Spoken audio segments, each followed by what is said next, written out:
Hello and welcome to another Album of Record podcast. I'm Craig Lyndall, joined by Andrew Schnitkey. We are going to talk about the greatest American rock bands of all time. But first, we've got a little quick thing to talk about with Taylor Swift, because you wouldn't believe it, Taylor Swift is in the news. But first, I forgot to say hello to Andrew Schnitkey. How's it going, Andrew? Hello, Craig. It's going good. Excited for another episode. I know. I feel like I dropped the ball on our whole opening spiel because I didn't throw it to you. I was sitting here waiting. I was like, does Craig not care how I'm doing today? Like, what the hell? How's the weather in Columbus? It is hot. I refuse to turn on my AC in April, but I can't have my window open or else the mic will pick up any noise from outside. So I'm just going to sit here and be hot. All right. As hot as Taylor Swift's career. How do you like that segue? There we go. No, you and I are not going to sit and dissect the career of Taylor Swift, nor are we going to the poet, whatever record. But there was the quote that everybody was talking about last week was the Pet Shop Boys' Neil Tennant, who had kind of an interesting quote. Some people took it out of context and treated it like he was smashing her, like it was a hot take. But it was kind of a point of fascination for him. He said, Taylor Swift sort of fascinates me as a phenomenon because she's so popular and I sort of quite like the whole thing, which sort of quite like the whole thing is effusive praise for a British person. And then he goes on, but then when I listen to the records, we both held the same feeling actually for a phenomenon as big as she is. Where are the famous songs? Where is Taylor Swift's Billie Jean? And that was something that kind of caught our attention because as amateur musicologists or cultural music people, first of all, here's my first question. Would it even be possible for a quote unquote Billie Jean to even happen today, Andrew? I would say to a certain extent, yes. I think if you think about Adele, you certainly can, instantly think of songs that relate to her. If you think of even Katy Perry, I would say, she has really identifiable songs that you closely link to her. And so from that perspective, I do understand where he's coming from on this quote, because when I immediately think of Taylor Swift, I'm not sure what that song would be. But I think to the point of what you're trying to get at, though, the music industry and the way people listen to music is so different today because people don't listen to radio as much. It's much harder for a song to completely pervade all of pop culture because the way we listen to or experience pop culture is so individualized. So, the things that you are just more inclined or the style or types of music that you listen to gets fed back to you in a lot of ways through different algorithms and things you search for. So it is harder, I think, for something to be a pervasive hit. But I do think he does make even in that context, I think there's a little bit of validity to his point about what that song would be for Taylor Swift because, whether I think he mentioned, I think, in even his quote that it's probably Shake It Off. Well, I think somebody else mentioned it, and that was my first reaction too, is Shake It Off. And see, it wasn't by the mine. But apropos of nothing, Shake It Off has over 3.4 billion views on YouTube. That's crazy. Do you want to know how many Billie Jean has? Yes, I do want to. 1.587 billion views. So there we go. So Shake It Off. Twice as big of a song. But that's not fair. Billie Jean in the moment was, but my whole thing is Michael Jackson couldn't happen today. The monoculture doesn't exist. The closest thing we have to monoculture is Taylor Swift. And I guess to that point, it is interesting that there is so much debate that it could be Shake It Off, or maybe you would have another guess. I guessed either Shake It Off or Bad Blood. And Bad Blood is a song I don't even know what that is. Right now, I know because we talked about this earlier. I know it's the one that Kendrick Lamar is on, but I can't hear that song in my head. Maybe I would know it if I heard it. Probably. And I'm not a person that totally ignores Taylor Swift. I've listened to all of her albums. Some of them I like quite a bit. I have no problems listening to all of 1989. I like her indie rock records too. Folklore, I still will put on every now and then. So I'm not like totally out on Taylor Swift, but I don't know, like, to know what a song is by title, maybe not so much, but I do know Shake It Off, so I guess that's fair. But yeah, I don't know. I just, as I was thinking about that, I was like, well, I don't know. It's like, I to sit here and try and like name off Taylor Swift hits, I don't even know. Let me list the top 5 for anybody who's wondering. And this is according to YouTube. These are YouTube statistics. Shake It Off, 3.4 billion. A close second, 3.412 billion is Blank Space. And then Bad Blood. Bad Blood's 1.6 billion. You Belong With Me is 1.585 billion. That's another one that's one I would have thought maybe. And I'm sure I would know it if I heard it, but it doesn't immediately do anything for me like Billie Jean. It's not a Billie Jean for me. I would sing it for you, Craig, but I don't want us to lose viewers. So appreciate that. And then last but not least, Look What You Made Me Do. And I do know that one. Yeah. All right. Last but not least, Taylor Swift. A bunch of crusty old men, Pearl Jam fans. What's your favorite Taylor Swift song? For me, it's probably Style. I think that's a really well-crafted pop song. This is so hysterical because yours is Style and mine, and people are going to laugh at me, and I don't care. This is my favorite Taylor Swift song. It will forever be my favorite Taylor Swift song. We Are Never Ever Getting Back Together. I think that chorus is phenomenal, but you want to know it's hysterical.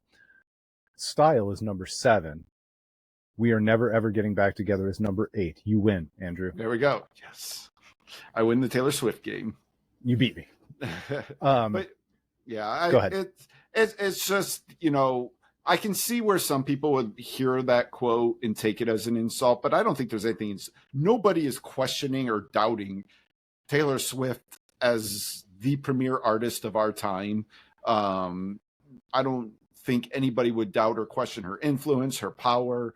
I think it's awesome. Like, I have a niece who, like, to what Pearl Jam was to me when I was in high school is what Taylor Swift is to her. And I think it's great that, she has something like that in her life.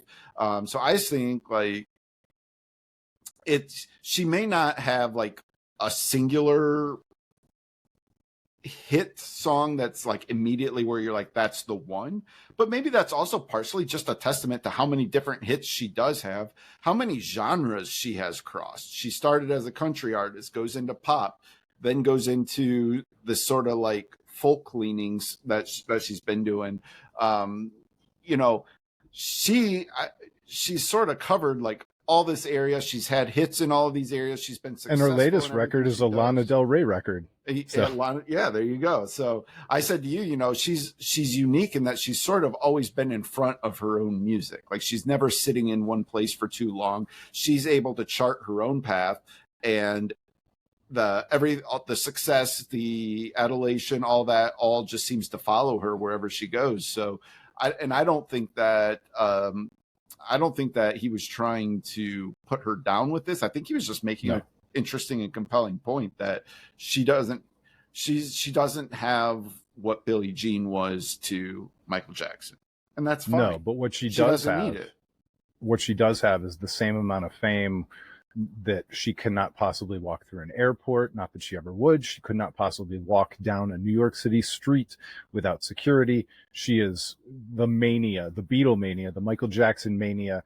The Taylor Swift mania is legit. My nieces, who are also ginormous fans, and I won't show the picture because I don't want to get in trouble, but they went mini viral because they were in a Yours Truly restaurant in Valley View, Ohio, when Travis Kelce was there. They got their picture taken with Travis Kelce, and then nice. The Swifties put that photo all over everywhere because everybody loves Travis Kelce now because of Taylor Swift. Yeah, very cool. So very cool. All right, so the real topic that we wanted to get into today, and it's just kind of a fun one, and once again, this is our disclaimer. Whenever you and I talk about the greatest anything, the best this, the best that, it is for us. It is from our perspective. Your mileage may vary. Your rankings will be a little bit different. I will explain how we got to where we got to, but we are talking about the greatest American rock bands of all time. And it's an interesting topic because if you talk about the greatest rock bands of all time, everybody goes straight to the Beatles for obvious reasons. Um, and whenever you start getting down that road in America, it starts and ends with Elvis, who was not a band. And so I think that's led to this topic being more interesting, especially as time has moved along.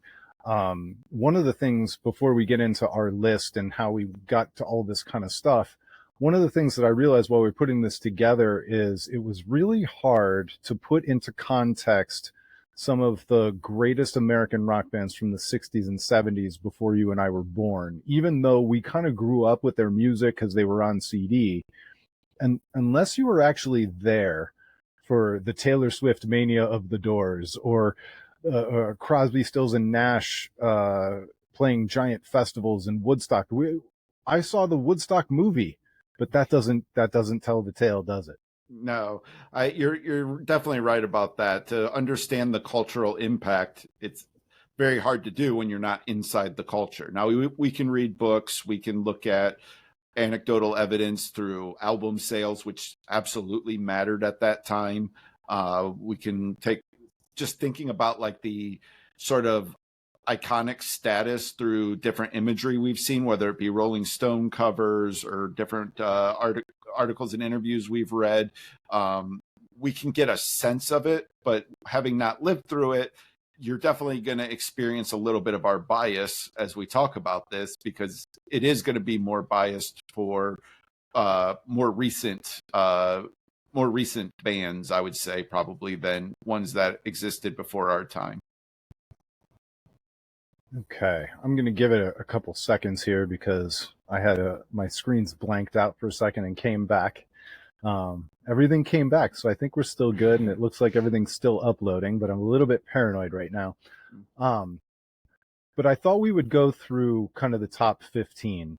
But before we get there, one of the things that you guys might not know about me, Andrew certainly does, is I am a real giant dork. And so when it came time to put this together, I wanted to create an algorithm of sorts, a way to actually make some sense of this list from Andrew and my perspective. So on a 1 to 10 scale, I rated all these bands on critical acclaim, longevity, their peak. Like, how big were they at their absolute peak? Did they dominate the culture completely and totally? Where, spoiler alert, Nirvana is going to be a 10. Okay. Guns N' Roses is going to be a 10. But I actually had Pearl Jam at a 9. You know, the peak it's hard to figure out, and it's certainly hard to figure out for bands that pre-existed our birth dates. And then last but not least, Andrew gave it a 1 to 10 of his preference and importance in his life, and I did the same thing, but I deprecated those scores so that they don't matter as much as critical acclaim, longevity, and peak. And so when it all came out in the wash, I have a meaningless scale that ranked all these bands. So that's how we came up with our rankings. It's highly, highly prejudicial and personal, so there's no reason to get mad. But I thought it would be an interesting way to have the conversation. Yeah, I think talking about, like, you know, some of these definitions, like the interesting thing about peak, because again, how I would answer this would very much depend on if you were saying, who's the greatest American rock band if you just go to one moment in time of their career. So just one small snapshot of when they were at their peak versus looking at them as an entire career. And we talked about this a little bit. This is like, to me, this is the sort of Nirvana versus Aerosmith type debate. Like, Nirvana at their peak were an absolute revolution that changed everything about music. And it's hard to, you know, ever like dock any points off of that. But their run was very condensed, very, very brief period of time. Whereas Aerosmith didn't have that peak, but they had such a weird and long sustained period of excellence. And excellence, your miles may vary on that, but you know, they started off in the 70s and you know we're this breakthrough great American rock band in the 70s. Then Joe Perry leaves for a while, and they kind of, you know, meander, lose their influence. Then they hit that next peak of Permanent Vacation, Pump, Get a Grip, like, which was really massive. Then that influence starts to wane. Then you get to the soundtrack era. You know, you get the Armageddon soundtrack, Don't Want to Miss a Thing, and that vaults them back into the public consciousness for a while. And then they've kind of waned over time. You can't forget the Liv Tyler, Alicia Silverstone era, which was I mean, Get a iconic Grip for anybody our age. Those videos for sure. But yeah, so you know, so I think that's kind of interesting, and when we did our personal rankings, I think I probably tended to lean a lot more on music and what I felt was influence on other artists that I respect. You know, I also think there's like even something to like Imagery, like, because if you want to talk about who's a great American band, like there's you know, did they reach status of like an iconic image of them? You know, like I would, like for this, I certainly would think of like James Hetfield standing there with his guitar seemingly hanging down at his knees, leaning into the mic in that menacing stance. I would think of, you know, maybe Steven Tyler with, you know, handkerchiefs around his mic stand, you know, Guns N' Roses. I mean, slashing his top hat. Like those are all iconic images of those bands that I think carries a little bit of weight to consider as well. So there's just a lot of interesting factors to weigh when we talk about who we feel personally was our greatest American rock band. Yeah. And it's not a perfect list. I'm looking at it now, and we tried to get everybody in here, and I don't think we missed anybody who was going to hit our top 10, or certainly not our top 5. But like I realize now, as I'm looking at this, we skipped Dave Matthews Band. And they would have been somewhere in the middle of this list for sure. Like they just made the Rock Hall. They've been a really important band for a long time. When they peaked with the Crash record, I think that was probably their peak. Probably not Under the Table. It was probably Crash. They were just one of the most iconic college rock bands for the last 30 years, 25 years, whatever the number is. Without a doubt. And they seem to have a touch point on lots and lots of different people at different points of their lives. And some people are not even music fans, they're Dave Matthews Band fans. Yeah, for sure. So let's talk about the list. We'll start at number 15. This is a band that is weirdly critically acclaimed, weirdly has longevity, and you know, we can debate the peak, but that's Rage Against the Machine, number 15. Call that like sneaky longevity. Like, and it sort of depends on if you're talking about them as a live entity versus a, you know, studio band, because I mean, they only put out, I don't mean to interrupt you. I hate to do that because people hate when I interrupt, but that was one of those concerts. Their comeback tour came through Cleveland. I got to see them, and that was one of those concerts that was supposed to happen before or during the pandemic and got delayed 7 times. Right. We finally got to see it, and it was everything that I ever wanted it to be. It was absolutely perfect. So from that standpoint, the longevity, I'm here to tell you, it's pretty legit. Yeah, but you know, they only have 3 real studio albums. They also have the Renegades album, which was studio recorded, but it was covers. So, you know, and those 3 albums all happened in a fairly short period of time. I think they came out 94, 96, 99. Does that sound about right? Sounds you know, we don't need the exact ones, but I mean, it's within like a 5 or 6 year period, those 3 albums came out.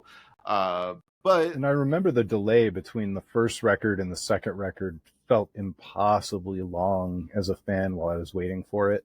I think it was because we were younger, though. Like, because if you think about it, like it was really, I'm pretty sure it was 94 was the self-titled, and then 96 was Evil Empire, I think. And Rage Against the Machine was 92. Evil Empire was 96. Oh, so it was a lot earlier than I remember. Okay, so my memory was a little bit off on that, but it's all good. Yeah, they, you know, when you talk about Rage Against the Machine, I think it's important to understand how revolutionary they were. There was nothing even remotely close to them when they came out. Like hearing them for the first time, Killing in the Name of, was just like, what on earth is this? Like it was earth shattering as a music fan to like think that you could so seamlessly blend. And people have definitely blended elements of rock and rap before that, after that, all that. But the seamlessly way that they blended that where it felt natural, it wasn't a gimmick. They weren't doing it as like, hey, let's get a rapper and let's get a rock guitarist and put them together. Like they were a band who were making music centered around this feeling and this angst and this anger. And as certainly as, you know, teenagers in high school, this was like everything we needed. Like this was speaking for us at that time. And so I think it makes sense that they do have pretty high critical acclaim because of that. Certainly, I think a pretty high peak.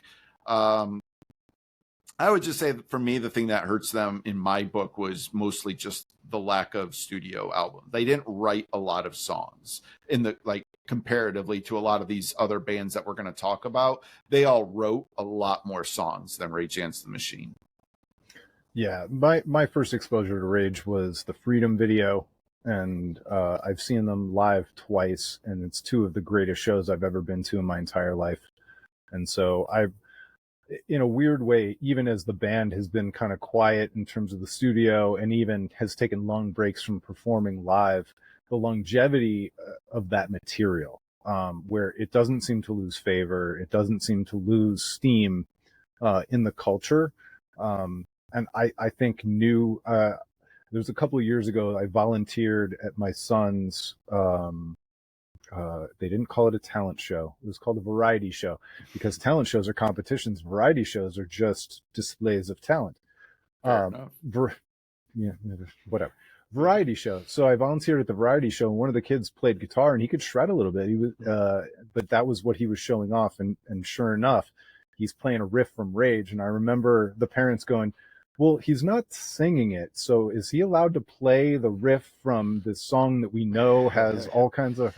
And I was like, well, it's just the riff. That's right. And that was a sixth grader 2 years ago. So Rage is, for whatever it's worth, it's they're producing guitar players to this day. Yeah, I mean, you can go back and listen to those records. Like, they don't feel dated at all. Like, they are timeless albums that will withstand the test of time for a very, very long time. All right, next on the list, going to number 14. This might get controversial, but you and I, we set the rules. We get to do what we want. Tom Petty counts. Tom Petty and the Heartbreakers, even though he released Wildflowers as just Tom Petty, don't really care. He's a band. The Heartbreakers played on that record. He was essentially in a band, and he was a band his entire career until he passed away. It's hard for me to say what the peak really was with American Girl, or even, Full Moon Fever and all that kind of stuff. It doesn't feel like the mania for Tom Petty ever reached the same proportions as some other peaks, but certainly influential. The longevity was absolutely there. He played into his 70s before he passed away tragically.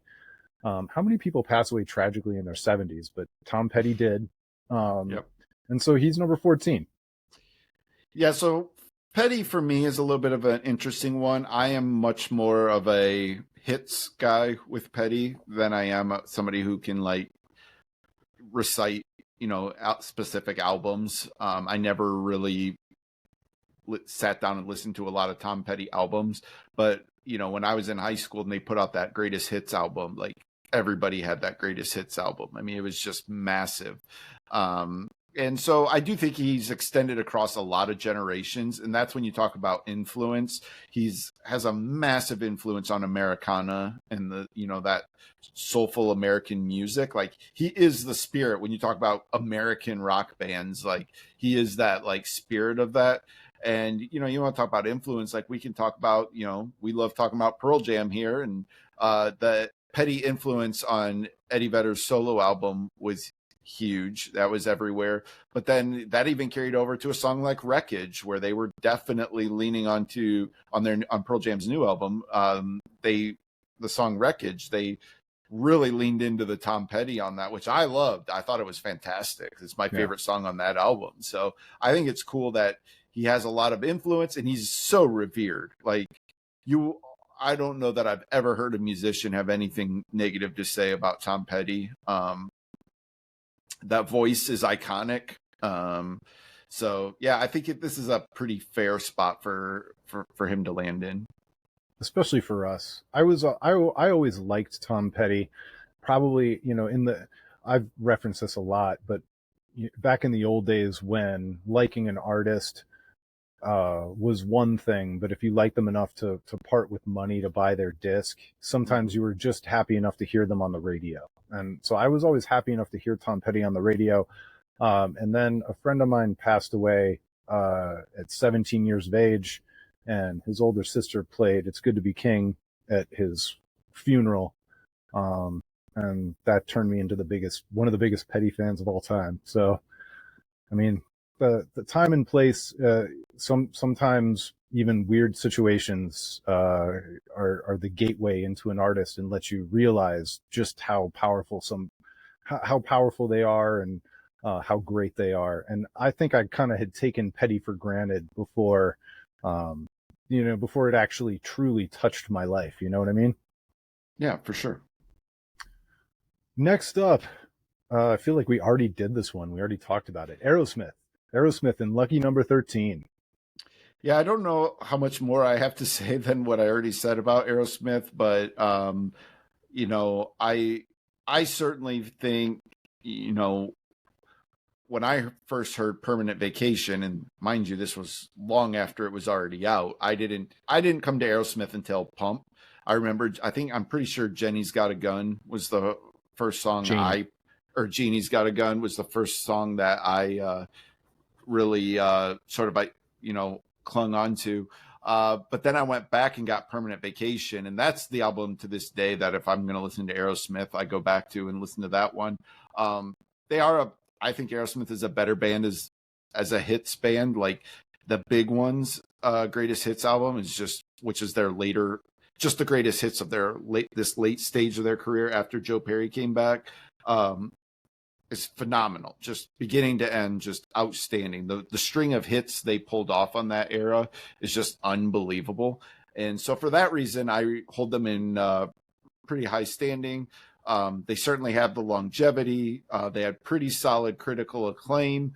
I think the negative is just the valleys that they've had in their career. They've had a lot of weird missteps, and they've sort of become a bit of a meme. They're a little bit embarrassing now, which I don't take no pleasure in saying, but they kind of are. And they're finally doing their actual farewell tour.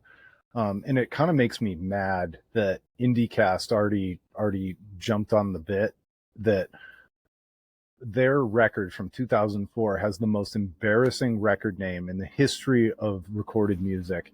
It's a record from 2004 called Honkin' on Bobo. Honkin' on Bobo. I hate myself for even speaking it aloud. Yeah, I remember. I actually remember where I was when I saw that, because I had a buddy that I'd always talk about Aerosmith with, and I immediately sent it to him like, "Dude, this is the name of this album." Like, what? It's bad for sure. Yeah.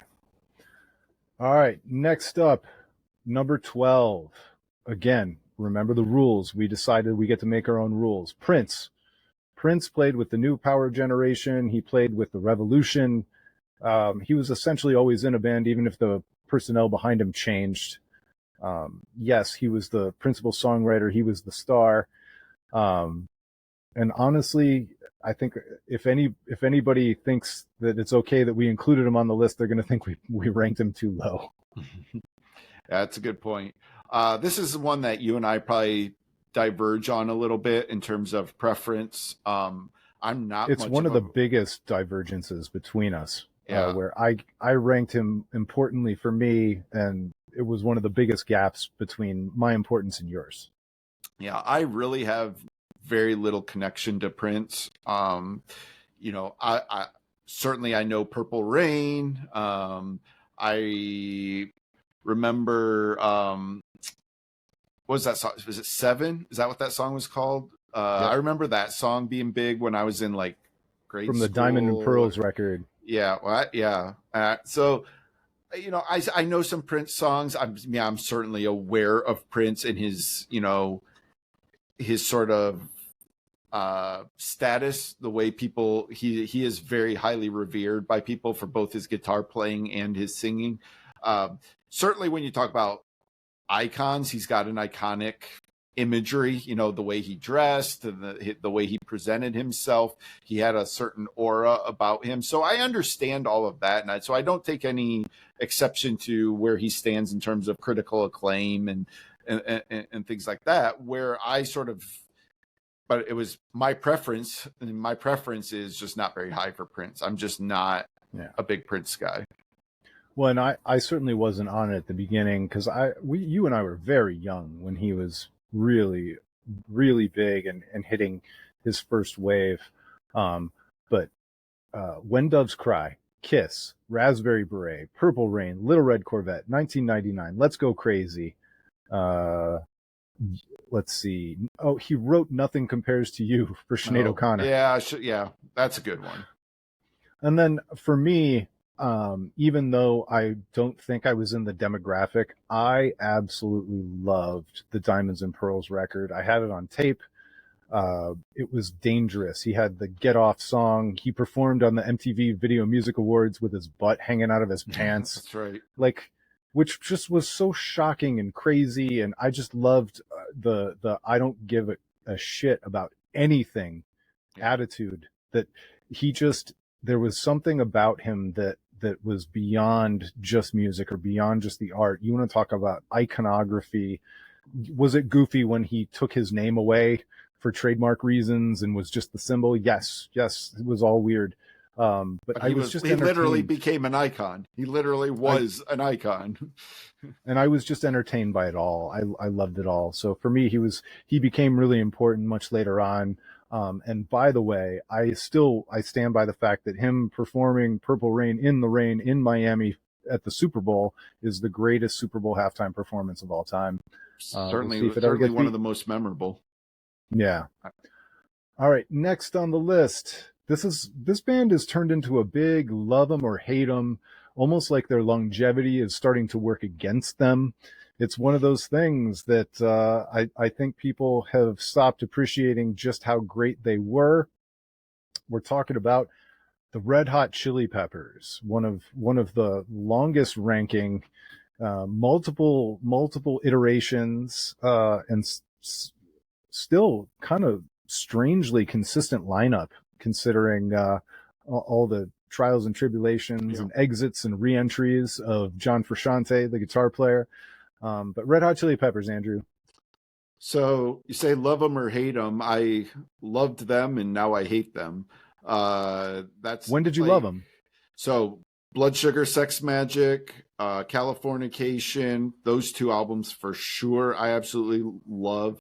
I am a defender of One Hot Minute. I know that people love to rip on that album.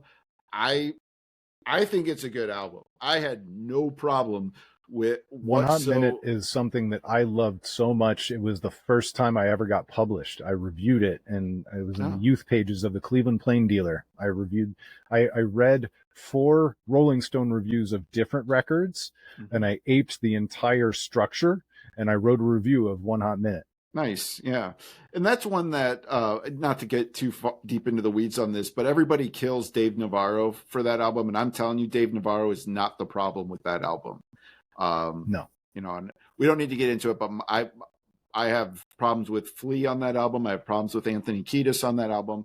I have no problems with Dave Navarro's guitar playing. I think he did a phenomenal job on that album. I stand by that opinion. It's better than people think. But for me, I used to talk about this thing, the sort of freak thing that would happen with bands where it just seemed like for bands who could be really good and put out tons of really good albums, they would maybe have one album where they were just all hitting on all cylinders and it all came together and formed almost a perfect album.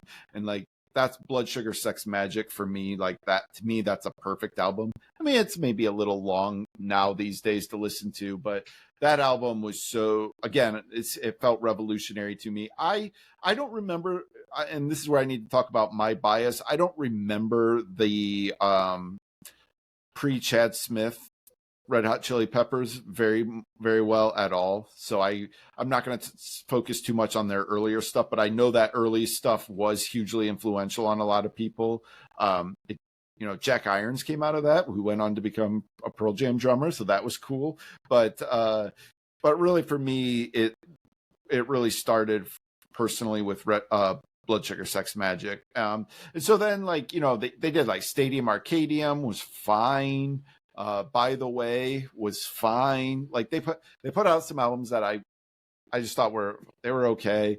And then through the years, like I just have not liked their last couple albums at all. I find them challenging. I pretty much punched out after Californication. And I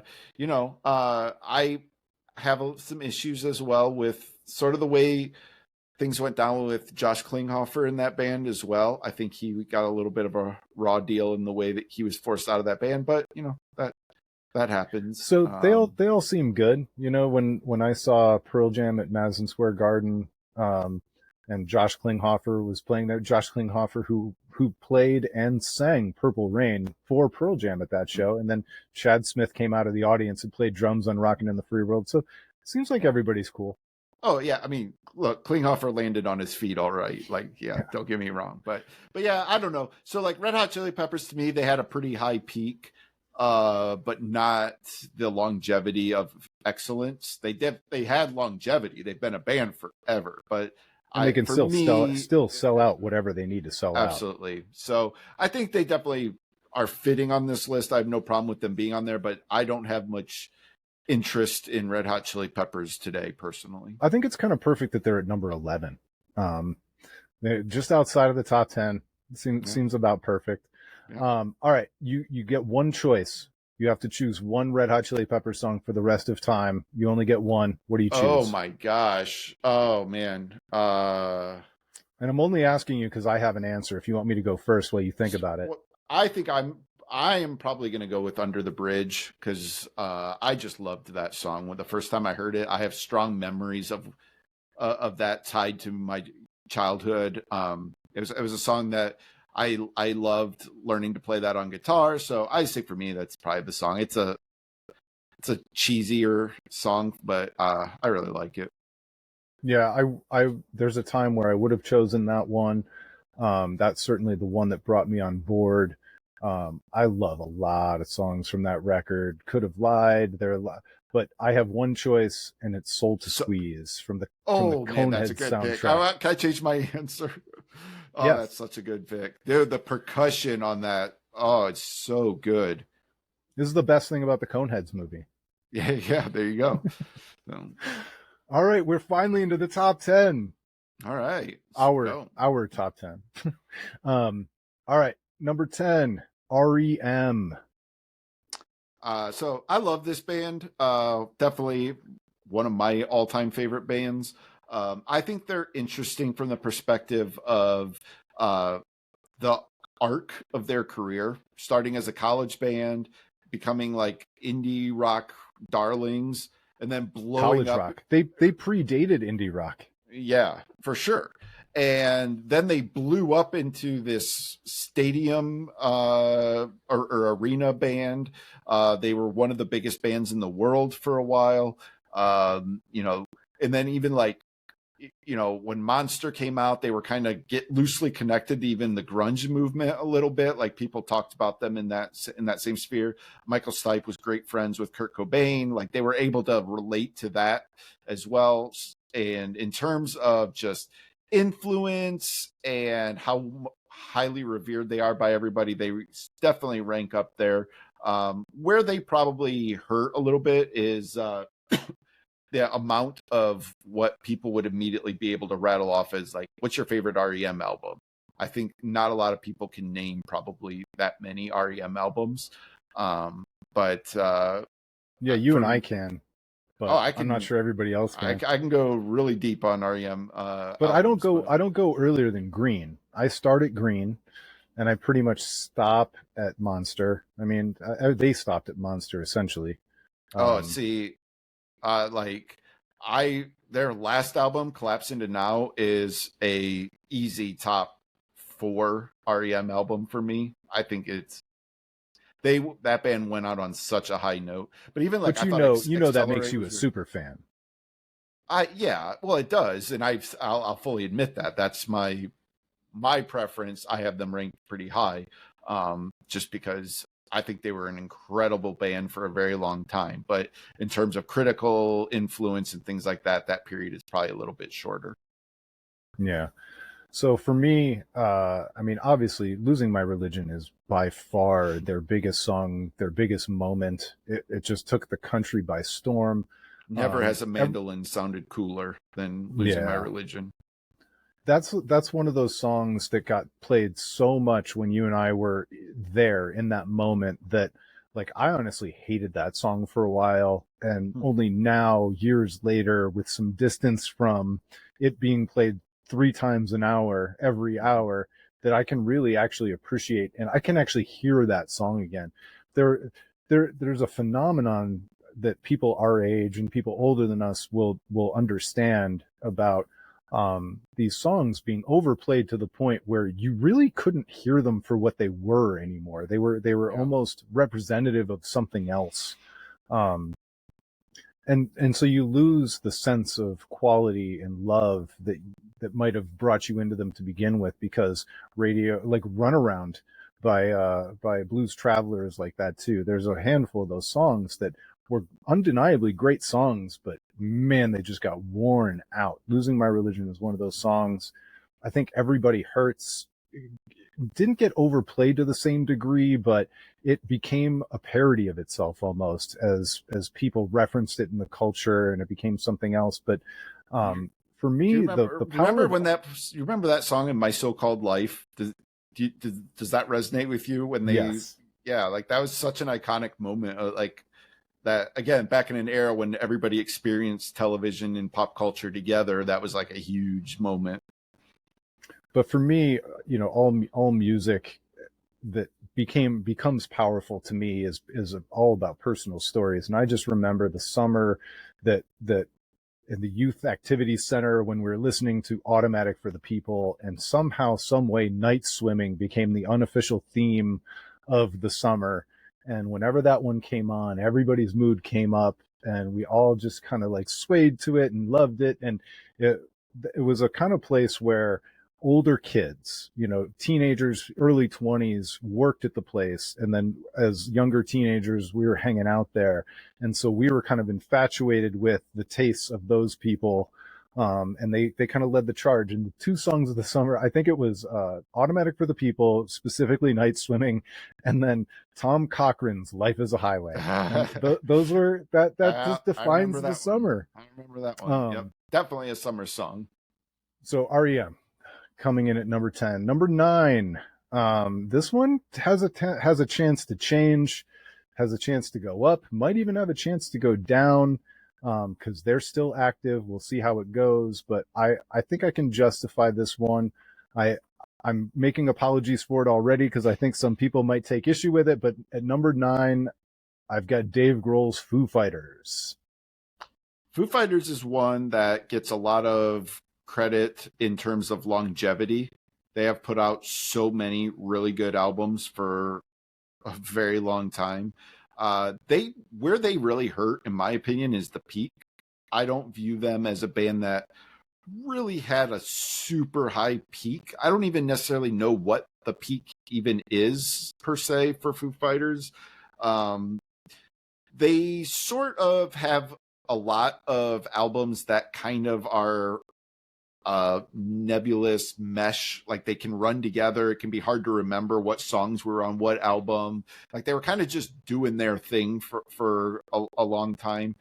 So I might nick them a little bit there, but in terms of just being really good for a really long time, which is impressive in and of itself, and especially when it's a drummer coming forward and becoming the frontman for a band. And in the wake of Nirvana, and like some people would say, oh, well, that's a huge head start, but I would say look at music history. It doesn't usually play out that way. It's that might get you a little bit of a head start, but you have to be a really great musician to carry that momentum and to be able to sustain a very long career being in the public eye. I mean, Dave Grohl is one of the biggest names in American rock music. I mean, so just Dave Grohl alone carries a lot of weight here for this. But I like the Foo Fighters a lot as far as being like the greatest American rock band. I just think they've been very good for a very long time. This is like, to compare it to sports, it's the sort of, they're Cal Ripken or Hank Aaron, Hank Aaron versus Barry Bonds. Like, are you somebody who just did it over a very long time, or are you somebody who just had this insane peak? And so that's how I feel about Foo Fighters. I have a weird answer for when they peaked, because I think they just did. I think when Taylor Hawkins died and Dave Grohl and his bandmates put together 2 tribute shows, one in England and one in LA, and they sold out stadiums and had worldwide viewing going on. In a weird way, it took the passing of their drummer and them bringing together the hundreds of musicians that are part of their world onto one stage, well, 2 stages technically on 2 different nights. I think that really cemented for me, because I was a big fan, but sometimes, I can have blinders on and I realize that maybe it's just me and it's not the whole world. But then when I see those 2 nights come together and I see the band playing My Hero and Everlong, for those audiences on that size of the stage, eating up that much of the culture, that's when I realized they belong in this list. You can argue maybe they shouldn't be in the top 10, they should be lower or whatever else. And my personal preference definitely helped drive them up higher on the list than maybe what other people might have them. But I think they just undeniably belong on the list. And that's my evidence. Yeah, no, I think that's all perfectly fair. All right, next on the list, a band that I used to absolutely despise because I didn't understand them at all. I thought they were what they had become in the 1980s. I totally missed the boat on their actual influence. I couldn't see past my hatred for fun party music and hear what they really were. The Beach Boys, who turns out they're a lot more than just like vapid surf songs. So yeah, I think my initial reaction to Beach Boys was fairly similar to yours. Number 8, by the way. Number 8. I remember, Kokomo being a big hit when we were in grade school, and it was the Cocktail soundtrack. Yeah, and it was just like, this is not to get into not to open this Pandora's box for you, but this is like, we're venturing into Jimmy Buffett territory, and that was kind of my initial impression of the Beach Boys. But, my parents had a couple Beach Boys records, and I do remember listening to them then and being like, oh, there's a lot more depth here in the songwriting and the harmonies, and like, this is actually. Do the people know the Jimmy Buffett reference? Probably not. Do you want to go? I am well known in my personal circles for being the foremost hater of Jimmy Buffett. I despise Jimmy Buffett. I gave him 24 hours after he passed away where I didn't trash him, but that party music, that crappy party music, he's borderline cover band, and it's not good. There's nothing redeeming about it. I get it. Everybody likes to drink. Leave it out of my music. We have Bob Marley. We don't need any other crappy version of party music for the beach. We've got good stuff. There's always country music. Thank you. But yeah, but what's funny is, the Beach Boys, when you want to talk about peak, and, certainly when you're talking about peak with them, you're talking about Pet Sounds, which was something that wasn't even anywhere near my radar for the longest time of knowing the Beach Boys, not knowing that album even existed. And I do remember like you would read these, like Rolling Stone would put out their top 500 albums of all time, and Pet Sounds would be like number 2, and be like, what? Like, what is this? You know? But it's funny because now, you know, wouldn't it be nice from that? Like, anytime I put together a playlist of my all-time favorite songs, Wouldn't It Be Nice is on that playlist. I think it's one of the most well-written songs, just perfectly crafted songs ever written. And so they have like this really high peak, and they have some form of longevity, but it's not clear what that really means, because there's been so many iterations and lineup shifts. And, you know, you had Brian Wilson as a songwriter, but he wouldn't tour with them. They sort of, you know, I remember watching the Full House episode, you know, when they, you know, going to at Disney, and Jesse and the Rippers and that whole Beach Boys influence on that. Like, so they've had like these weird morphing like iterations and different pop culture touchstones that they've had. So they're a very important band in American history, and that's why they get ranked this high. They have the critical acclaim for sure. But I would have a hard time really taking them seriously as my consideration of a greatest American rock band. Yeah, well, and ultimately, I had to learn more about the history in order to put them this high and to actually hear them for what they were. They influenced the Beatles, for God's sake. I mean, that they. In all honesty, if this wasn't such a personalized list of you and me, they should be higher on the list. Right. And honestly, I don't have anything else to say about the Beach Boys, but I think I can say the exact same thing for number 7 on our list. If anybody else was doing this list objectively without so much personal preference, this band, this person would be higher on the list. And number 7 is Bruce Springsteen, who we're once again including, even though he's an individual, basically recorded his entire career with the band. The E Street Band, yeah. I would say the coolest thing about Bruce Springsteen is that his birthday is September 23rd, because that's also my birthday. And so that's like always this thing I knew about him. And despite that connection, I personally don't like Bruce Springsteen.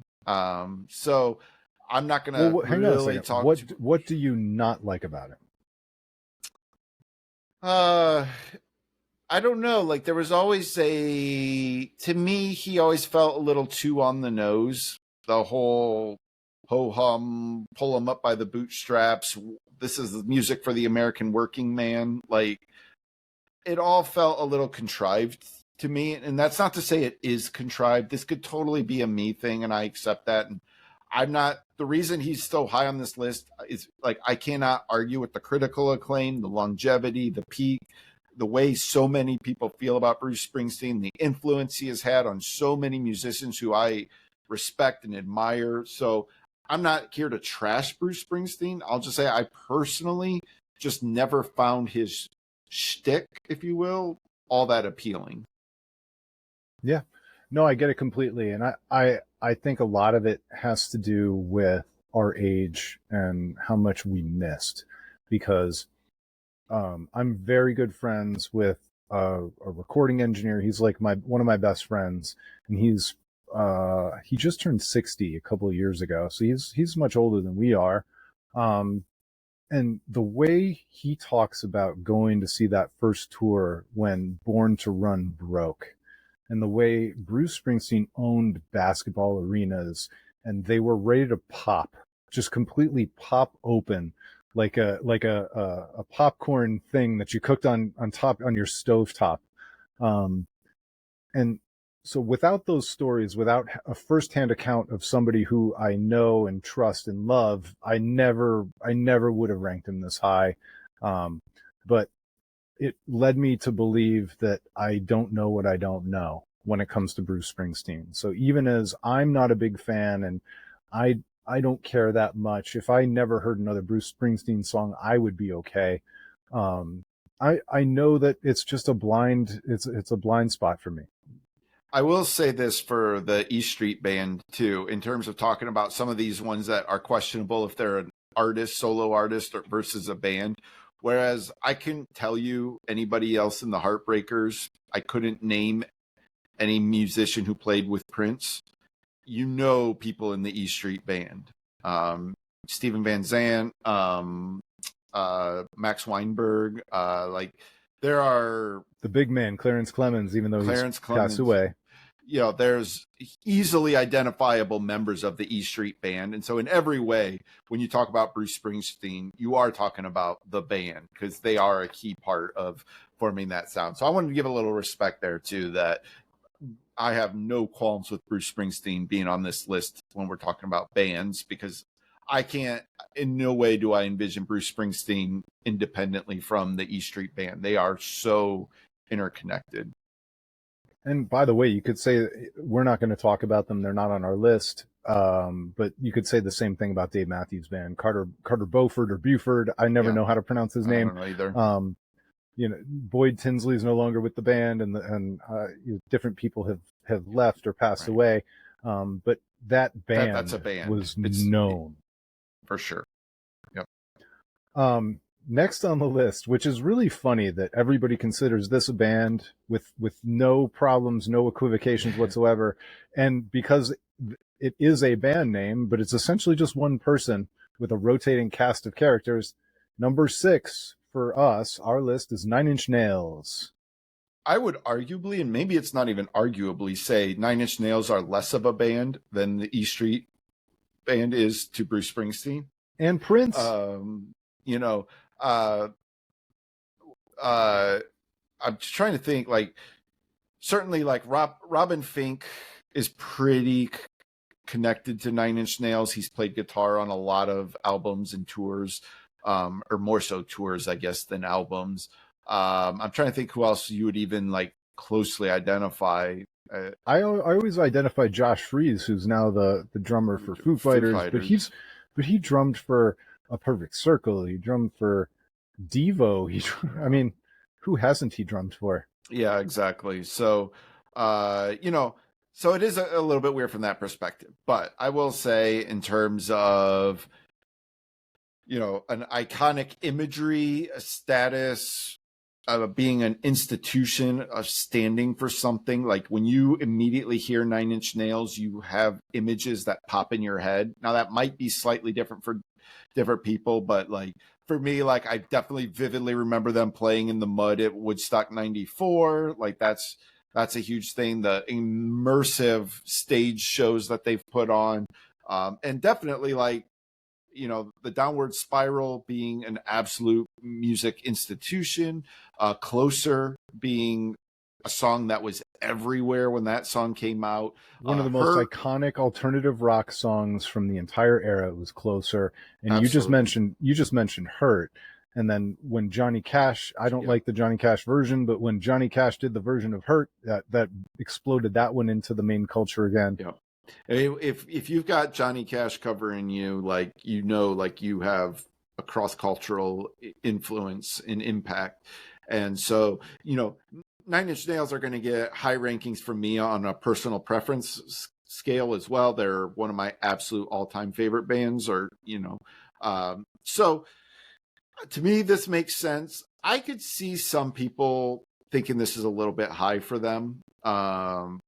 Because again, if you're talking about like, well, what albums do a lot of people really identify with outside of the Downward Spiral, and maybe some people who are old enough to remember Pretty Hate Machine, like as much as you and I love The Fragile, like I don't think that became like a cultural statement. And like, how many people have ever even listened to, even though I like these albums, you know, With Teeth, Year Zero, you know, these are albums that not a lot of people probably know outside of hardcore 9 Inch Nails fans. So no, and honestly, this one got, even though I deprecated the scores for our preference, this one got launched way up the charts because I ranked them a 9 in terms of my personal importance, and you also gave them a 9 in terms of your personal importance. So there you go. So for us, hey, it's our list. It's our show. So yeah. All right, next up, number 5. Oh, by the way, 9 Inch Nails, the other reason why they're so important to me is it's one of the first major rock concerts I ever went to, and seeing them live on the Downward Spiral tour or further down the spot, whatever it was. That was the material. Seeing them perform Reptile live and in person with all the lights and everything else, it was as close to a religious experience as I've ever had. So, Yeah. Again, going back to Bruce Springsteen, maybe if I'd been in that arena when he opened with Born to Run, because he didn't want to save it till the end of the show, maybe I would be saying the same thing, but I just wasn't there. All right, so number 5, we're into the top 5, and some people are going to probably be upset that this one's not higher, but Nirvana coming in at number 5. Yeah. So let me start on this one. Yeah, go ahead. Nirvana wasn't the most important band to me. I certainly recognized how important they were. I liked them very much. But I wasn't obsessed with them, in love with them to the same degree that a lot of my friends were. They were very big. They were very important. And I did love them, even before Kurt Cobain died. But I felt like even though they're the ones who exploded the scene, there were other people who did music that a little bit better, a little bit more for me in that era. So for me, I agree with a lot of that. I too, like when Nevermind came out, I was not all that crazy about that album. And part of it was territorial. There was a Pearl Jam versus Nirvana, quote unquote, rivalry. And as a dumb 12, 13-year-old kid, I bought into that you couldn't like both bands. You were either a Pearl Jam guy or a Nirvana guy. And I was very much a Pearl Jam guy. And so I hurt myself a little bit there in terms of, not really giving Nevermind its due at that time. But when In Utero came out, that was just inescapable for me. Like I couldn't deny how much I loved that album. And I was a little bit older at that point, and I was able to put that stuff aside and just be like, I don't care if they don't like each other. And even that I think was a little bit overblown. There's I would certainly say Kurt Cobain did not like Pearl Jam's music, but I think that he grew to kind of like Eddie Vedder, and they kind of there was a mutual respect over time. And certainly now today, like with Dave Grohl and Chris Novoselic, they get along just fine with all the Pearl Jam guys. And so it's I don't want to make this into a bigger thing than it really was, but I'm just explaining why I didn't have that immediate initial connection to them that other people did. But what I can't deny is the importance of Smells Like Teen Spirit. Like when you talk about a peak, like that's your peak. Like there was nothing like the explosion of that song and what it did to an entire city, region, a sound, an entire genre of music was basically invented the day that song hit the radio waves.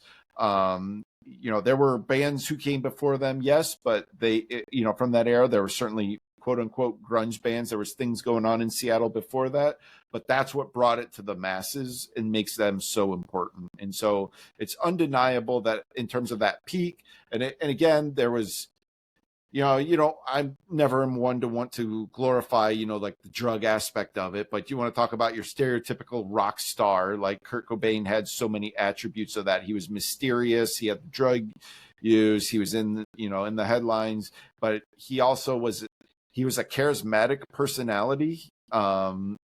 And you always all kind the of girls wanted in to my know. school were in love with him. They thought he was the prettiest man they ever saw. Absolutely. They were just infatuated. He had that look. He had the blonde hair. He had a perfectly symmetrical face. Like, he just had all those things going. He had to try and make himself uglier. And that's something that we hadn't really seen. And it sounds superficial and silly to say now, but this is all part of the iconography of these bands and what was really important because one of the things that people can't forget about when you and I are talking about these bands is Nevermind came out. I was 12 years old. I assume you were 12 years old as well. life was confusing as a Yeah, 12-year-old, and for sure. now my musical life was confusing too, because I had this new thing that sounded nothing like the Bon Jovi and Poison that I'd been listening to a couple weeks prior. And Yeah, that's just a fact of the matter. it was an absolute revolution, and so you know, I forever will have respect for that. And they certainly showed their musical chops in terms of showing their depth, between In Utero and the Unplugged. And I even like will say, like, if you go back and listen to Incesticide, like hearing like all these B-sides that you just hear these vocal melodies that Kurt could write were just unbelievable. So definitely a great band. Very much though, very short compressed time period, and that's what's ultimately going to hurt them from finishing higher on this list. Yeah. Because the three our top three, well, for sure two of the three had a lot bigger or longer runs. One of them maybe we'll get to it. Yeah. All right, so number have I been doing the numbers wrong? I think I've been doing the numbers wrong. Oh, because we forgot the column headers in the spreadsheet. Yeah. So I'm going to number one. Our number 4. one artist. Our number one is band name. I'm such a dork with a spreadsheet. I forgot to put the ranking numbers in. So we've actually listed the top 14, not the top 15. Okay. Or whatever. So be it. Oh no. Whatever. Who cares? All right. We have 3 more bands to go. The third band is Guns N' Roses, and so I personally ranked them on my personal preference scale an 8, but there was a time in my life where I would have said that they would be a 10. They would always be a 10. This was one of my first absolute musical infatuations. When I heard that they were going to be on the MTV Video Music Awards, I tuned in. When I heard that they were going to be on this TV appearance, I tuned in. When I heard that their new record was coming out, I was falling all over myself to get out to the record store and buy it. This was also a day and age where I didn't have a lot of personal cash because I was a young kid, and I remember, my sister and I each had one of the Use Your Illusion records tapes, and we had to split them, and I couldn't have my own, so I had dubbed copies of their tapes because my sister owned some and I owned some. And was I allowed to look at the liner notes of Appetite for Destruction because there was a naked girl on the inside cover? Yeah. All of these different things. The most dangerous band in the world, probably the first most dangerous band in the world that I can remember in my lifetime, was Guns N' Roses. Talk about a peak. When you talk about drugs, sex, and rock and roll, like, it's Guns N' Roses. The lead singer guitarist archetype. The iconography of Guns N' Roses is second to none. There's no mistaking that aspect of them. If you went to ChatGPT and asked it to design like the most stereotypical greatest American rock band, it would probably describe the imagery of what Guns N' Roses were. So from that aspect, no question. Like, that's why they're in the top 3. And I agree with what you said as well. They were my first favorite band. It was just so hugely important to me. Where they fall short for me is in terms of, 1, longevity, but 2, I would also say, going back, I don't think they sound all that timeless. They very much to me sound of that time. I don't know how great of songwriters they were as a band. Axl was certainly an incredible songwriter, but the rest of the band, I don't know. To me, they sound very dated of that era. I thought, Chinese Democracy, while there are a couple songs on that I actually think are pretty decent, it's a weird sounding album. I don't really even understand. And is that even a Guns N' Roses, or is that an Axl Rose album? Like, I don't know. But my point is, with Guns N' Roses, they were very much this run of, really, I mean, it's Appetite and the 2 Use Your Illusions. You have Lies in there as well, but that's really it for them. And Use Your Illusion is really one album. I mean, it's 2 albums, but like it's really one album. So you could make an argument they It have 2 shares albums. some of the same songs, for God's sake. Yeah, Don't Cry is on both versions. So like I look at it as like they had Appetite and they had Use Your Illusion, and like that's kind of it for me. Like, you know, Lies. everybody knows Patience on Lies, but like if you go back and listen to it, I don't think Lies is all that great personally. So No, but I was obsessed with it in the moment, for sure. Yeah. So I don't know. Like, and also those things... some of the really problematic lyrics, you know, some of the things that they said cause their records to not be timeless. Used to Love Her doesn't hold up. Just a lot of the stuff fails the sniff test. But I think it is interesting that of all the songs that are timeless, it's going to be Sweet Child of Mine. That's going to be like if everybody in that band died tomorrow, that's the song that they would come to be known by. That would be the shorthand version. Some people might mention Welcome to the Jungle or November Rain or Paradise City, and then November Rain. It's strange, but I think even November Rain, for as big of a song as it was, and that one owned MTV for an entire summer. One of my all-time favorite music videos. I love that music video. Slash walking out of the church and just hitting that solo with the camera dude diving into the cake. Oh, all of it. It was so good. And a great song. Yeah. Just a beautiful song. Unbelievable. You would kill to write a song like that. But I think you had to be there. I think where my kids today would maybe hear Sweet Child of Mine or Paradise City, and go, oh yeah, all right. I hear the anthems and everything. I think you may be asking too much for somebody who wasn't there to jump on board with those other November Rain. And I think that's what separates them from our number 2. This is why I have our number 2 higher on my list. Yeah. All right. Number 2, which by most people's accounts should be number 1.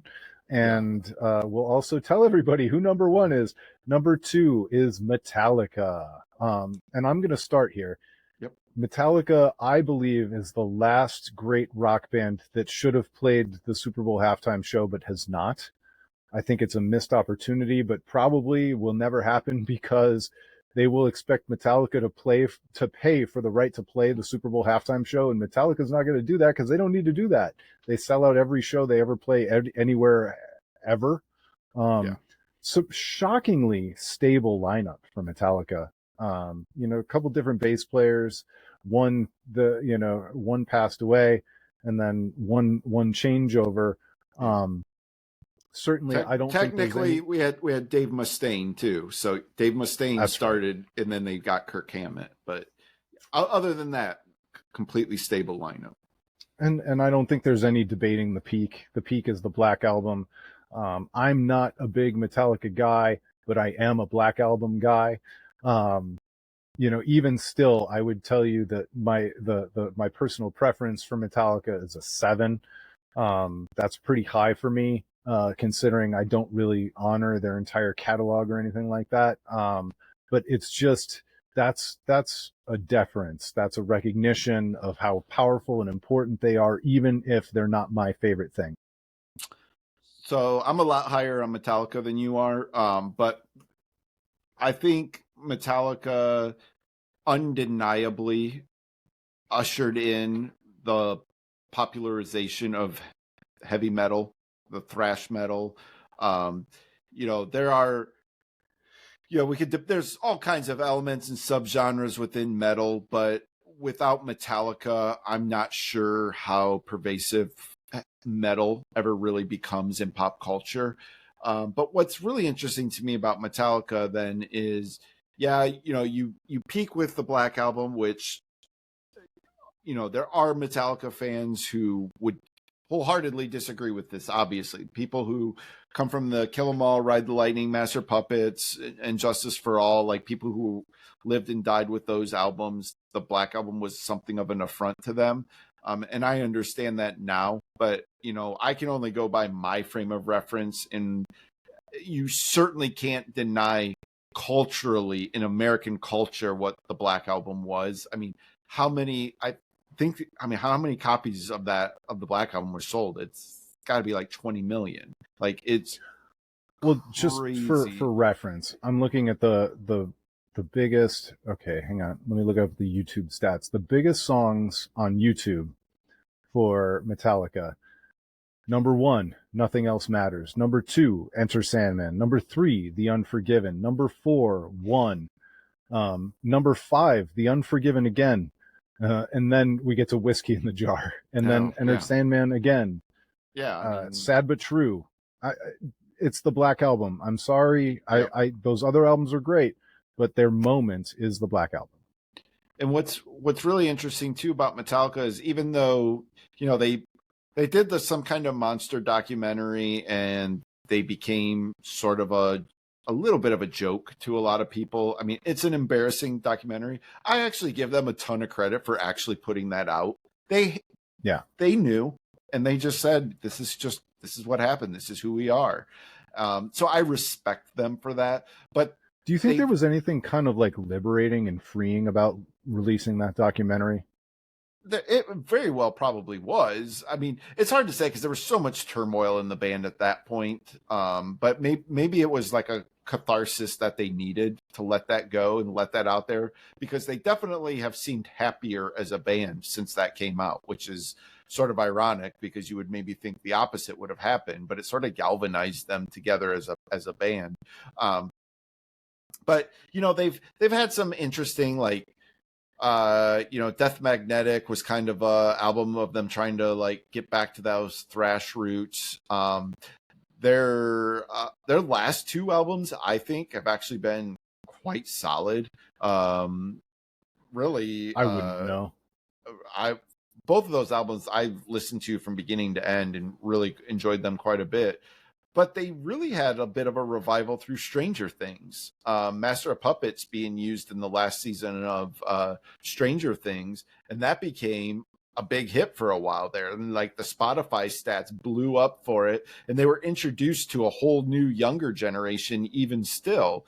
And so Metallica has persisted through these various peaks, or not peaks, but these various like cultural moments. They started as like this thrash band in the 80s, blew up with the Black Album, and they are one of the highest selling American rock bands. Like, they sell insane number of albums no matter what they put out. They are so much more popular than any other band. Like, people don't think this necessarily, but when you look up album sales, like, it is staggering how many albums Metallica has sold.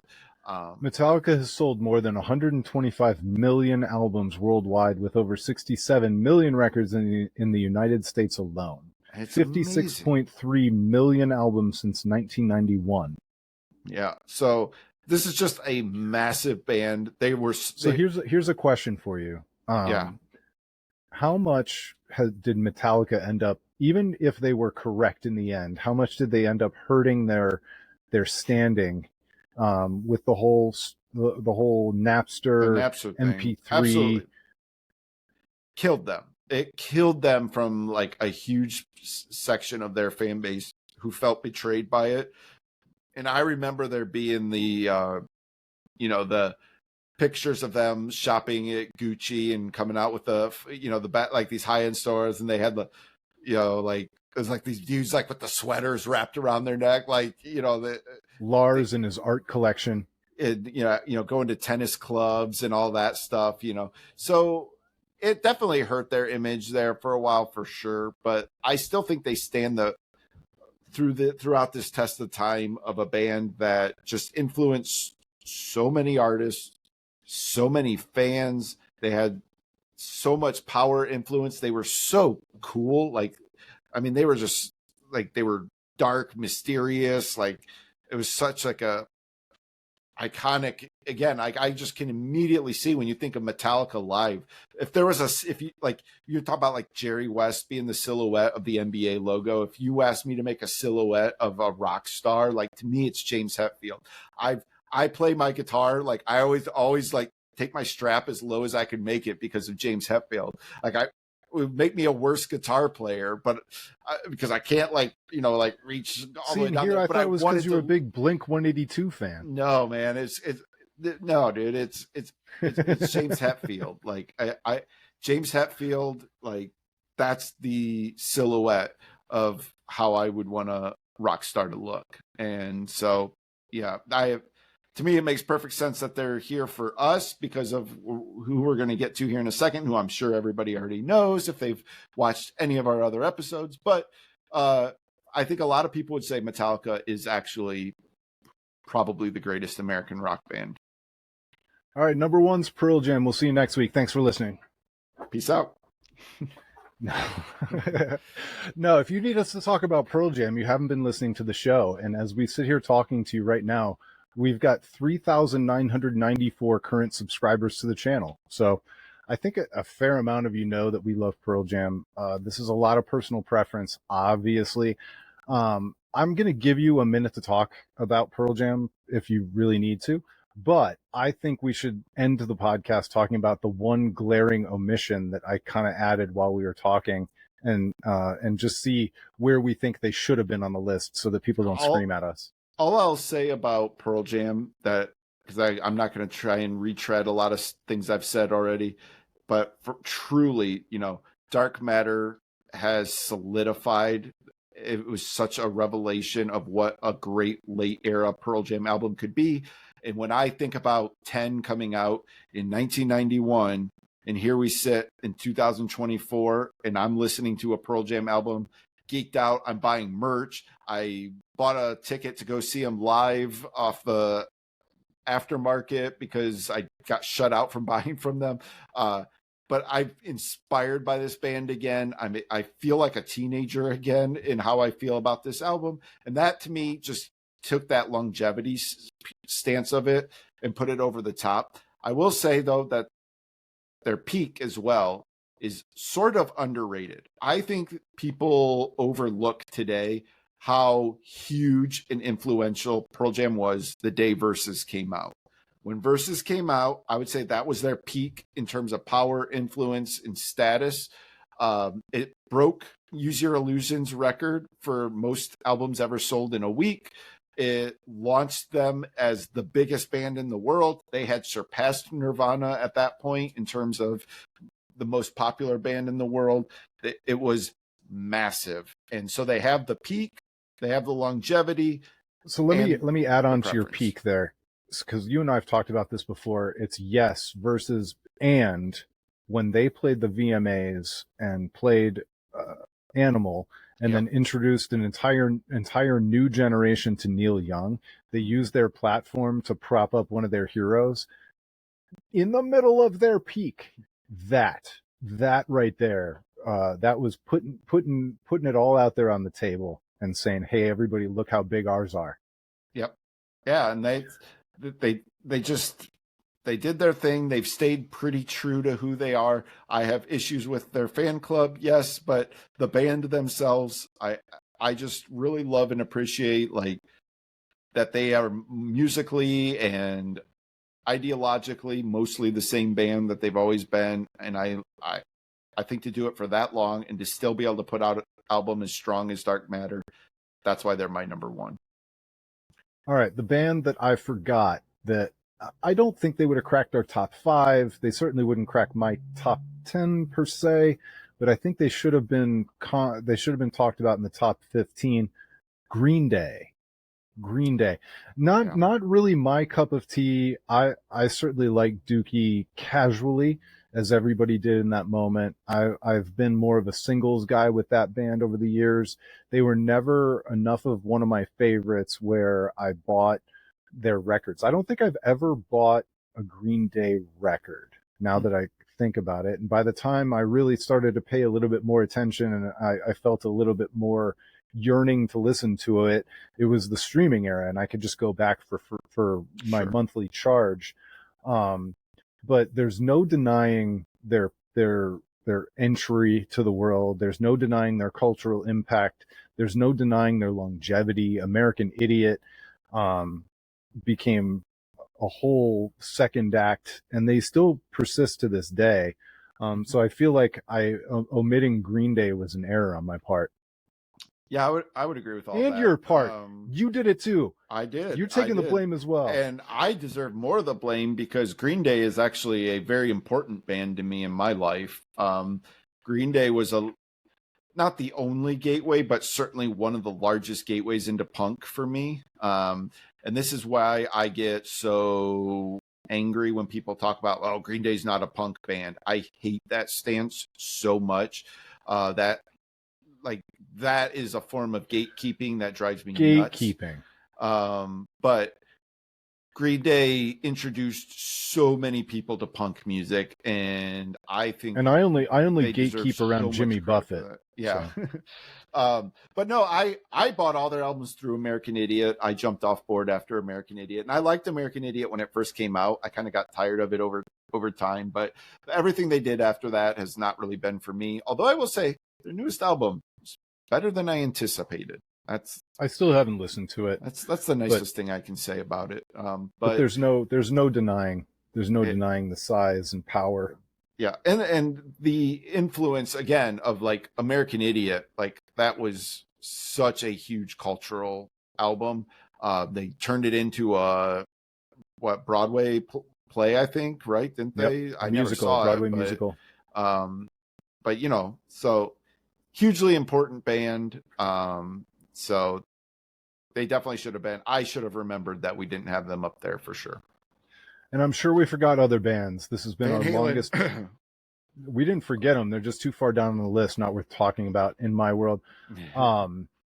There are lots and lots of bands that we could talk about. Yeah. I'm sure there are bands that we missed. We stopped really caring if we thought they were going to come outside of the top 20. So if we didn't talk about a band that you think is really important, don't get mad. Just put it in the comments. Let us know. Like, we want to hear it. Yeah, the one thing you'll always, I think, find with us is that we're rarely going to tell you anybody they're wrong, quote unquote, wrong about any of their opinions. But we're finding different ways to talk about some of our favorite bands. And other than Jimmy Buffett, I prefer not to trash anybody. Yeah, I would say I would throw pop country into that. I'm not on board with pop country and what that stands for. But I am very opinionated about music, but I am also extremely open to other people's opinions. So I always I don't get offended when people get, like, so many times people try to like pick fights with me about my opinion about music. Well, you're wrong because of this. And that's cool. Like, well, why do you feel that way? Like, tell me, who do you like? And then maybe I'll go listen to what you like, because I want to hear what from the perspective that you're hearing it from. So I'm not one to get too fired up about people disagreeing with me about music. Unless you say Green Day isn't a punk band, then I'll get very mad at you. So. Yeah, well, I think that's the wisdom of age and experience. Because I used to get into battle mode. I used to tell people that their favorite band sucked. Because, I used to be more of a shit stirrer, and now I just prefer not to live my life like that. But, yep.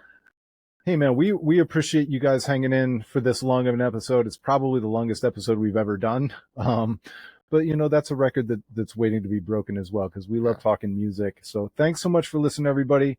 We will talk to you next time. It's been the Album of Record podcast.